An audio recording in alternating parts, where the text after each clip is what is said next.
తెలుగుదేశం ప్రభుత్వము land title యాక్ట్ని రద్దు చేస్తూ ల్యాండ్ గ్రాబింగ్ యాక్ట్ తీసుకురావడం జరిగింది. దానిలో భాగంగా ఎవరు కబ్జా చేసుకున్నారో వాళ్ళు ఆ భూమి తమదని వాళ్లే ప్రూవ్ చేసుకోవాలి.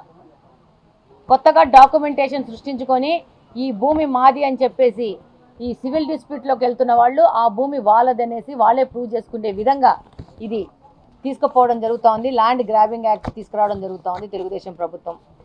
అలాగనే హౌసింగ్లో దాదాపు వైసీపీ నేతలే ఎక్కడ హౌసింగ్ కాలనీలు రావాలో వాళ్ళే డిసైడ్ చేసుకున్నారు. అక్కడున్న భూముల్ని రైతుల ద్వారా ముందే వాళ్ళు కొనడం జరిగింది. ఆ భూముల్ని మళ్ళా ప్రభుత్వానికి ఎక్కువ ధరకు అమ్మడం జరిగింది. దాదాపు గెలిచిన 151 మంది వైసీపీ ఎమ్మెల్యేలు ఈ 5 సంవత్సరాలు చేసిన ఒకటే వ్యాపారం ఏదంటే ఈ భూదందా వ్యాపారము. ఇన్సైడ్ ట్రేడింగ్ చేశారు వాళ్ళు కంప్లీట్గా చేసి ప్రభుత్వం యొక్క ధనాన్ని చాలా అధికారికంగా దోచుకున్నారు. అలాగనే ఈ తెలుగుదేశం ప్రభుత్వం అధికారంలో రాగానే ఈ ల్యాండ్ గ్రాబింగ్ వాళ్ళ మీద ఒక శ్వేతపత్రం విడుదల చేయడం జరిగింది. అందులో ఈ యొక్క వైసీపీ నాయకుల యొక్క బాగోతాలని చెప్పేసి దాంట్లో ప్రకటించడం జరిగింది. అలాగనే ఈ యొక్క శ్వేతపత్రం ద్వారా ఈ రాష్ట్రాన్ని కొల్లగొట్టి భూదందాలు చేసిన వాళ్ళందరి దగ్గర నుంచి ప్రతి ఒక్క రూపాయి తెలుగుదేశం ప్రభుత్వం మళ్ళీ వసూలు చేసుకోవడం జరుగుతుంది. అది మళ్ళీ ప్రభుత్వ ఖజానాకు చేర్చడం జరుగుతుంది. అలా ప్రభుత్వ ఆస్తి కొల్లగొట్టిన వాళ్ళందరి మీద శిక్షలు వేయడం కూడా జరుగుతుందని చెప్పి ఈ సందర్భంగా తెలియజేస్తున్నాం. కొండ ఏటవాలుగా ఉన్న చోట రాళ్ళు రప్పలు ఉన్న చోట జగనన్న కాలనీలో ఏర్పాటు జరిగింది.